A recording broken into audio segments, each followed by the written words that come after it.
Putin wanted to terrify the world with his so-called unstoppable nuclear missile. But in the end, the only thing he achieved was humiliating himself. Today, the only figure who appears truly fearful is Vladimir Putin.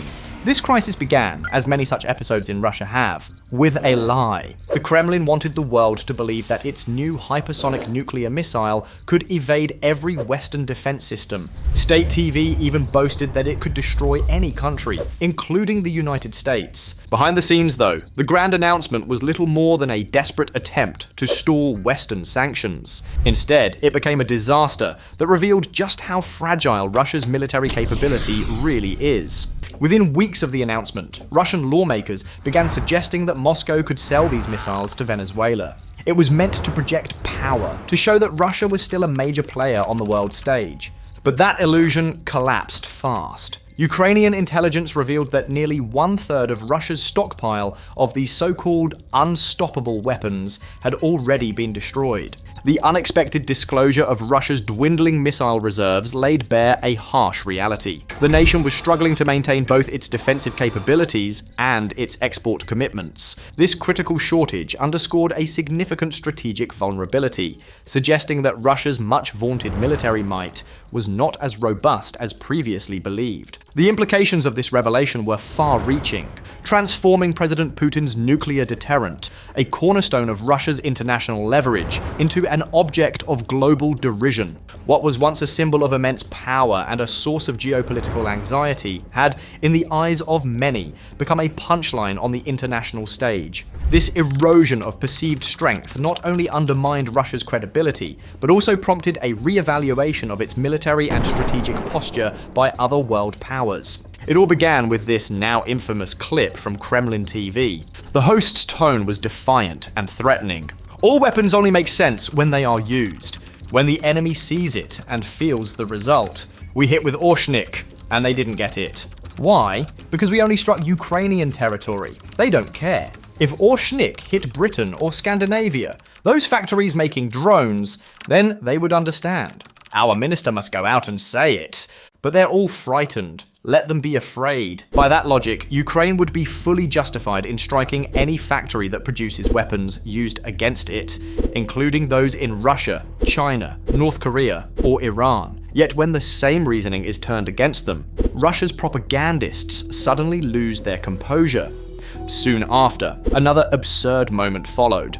Russian politician Alexei Zhuravlev, deputy head of the Russian Parliament's Defense Committee, publicly proposed sending Orshnik missiles to Venezuela. He argued that Russia already supplies arms to the country, so adding a few nuclear-capable missiles would be logical. But he didn't realize there were no extra missiles to send. According to Ukraine's security services, a portion of Russia's Orshnik missile stockpile had already been destroyed during a covert operation. Ukrainian officials later confirmed it themselves. One commander said they had the capability for 3 strikes. Briefly, of the 3 Orshnik missiles, one was successfully destroyed on their territory at Kapustin Yar by our forces. It was a very successful mission. That comment came from Vasyl Malyuk, the head of Ukraine's security service, SBU. He explained that the strike targeted Russia's Kapustin Yar missile range in Astrakhan Oblast, one of the country's most secure sites for testing strategic weapons.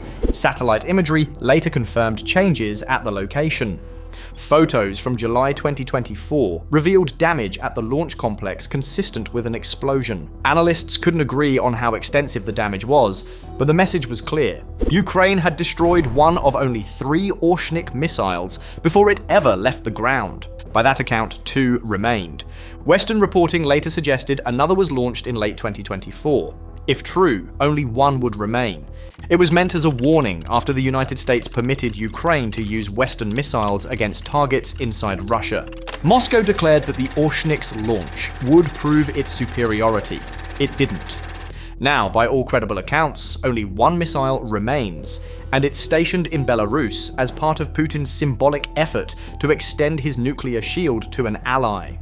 So when Russian lawmakers boast about selling these missiles abroad, it's little more than empty theater.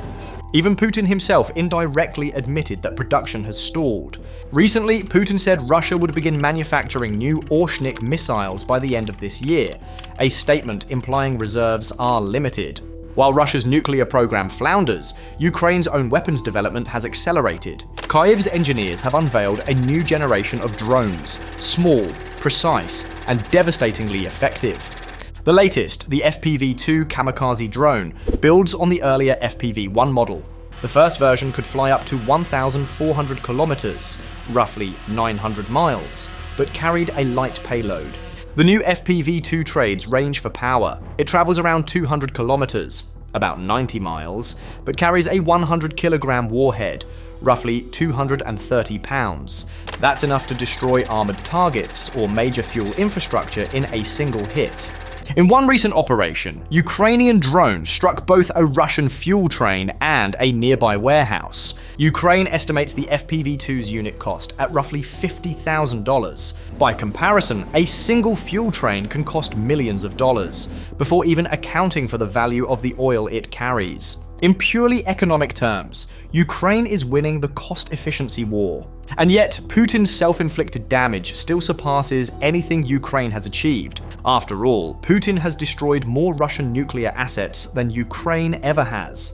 His worst enemy isn't NATO, the United States, or even Kyiv, it's himself. While Russia's missile arsenal dwindles, Ukraine's drone warfare continues to expand. A perfect example is the series of strikes on the Saratov oil refinery, hit 3 times in just 2 months, September, October, and again on November 2nd. Each attack pierced through layers of expensive anti-drone netting. Each time, enormous flames erupted, visible across the region. Moscow's media insisted the damage was caused by falling debris, but social media posts told another story. A local social media clip captured a child describing the blast from a nearby apartment. It's on fire. The whole of Saratov is visible. We're on the 2nd floor. There were very loud sounds, and we were scared.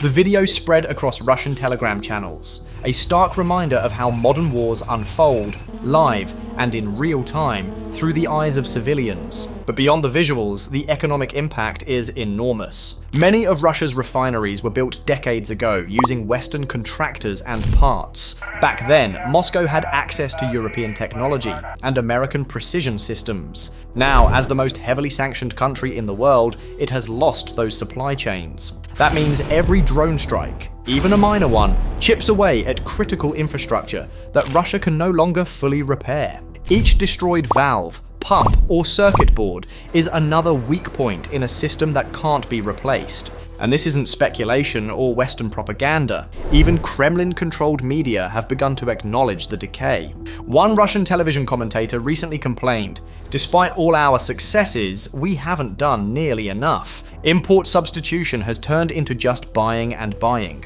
In my industry, cameras, sound, lighting, there's nothing domestic. Maybe instead of spending millions on football players, we should invest in our own science and research." That rare moment of honesty on Russian TV speaks volumes. When state media openly criticizes supply chains, it indicates deeper systemic strains. And that's what makes this entire story so revealing.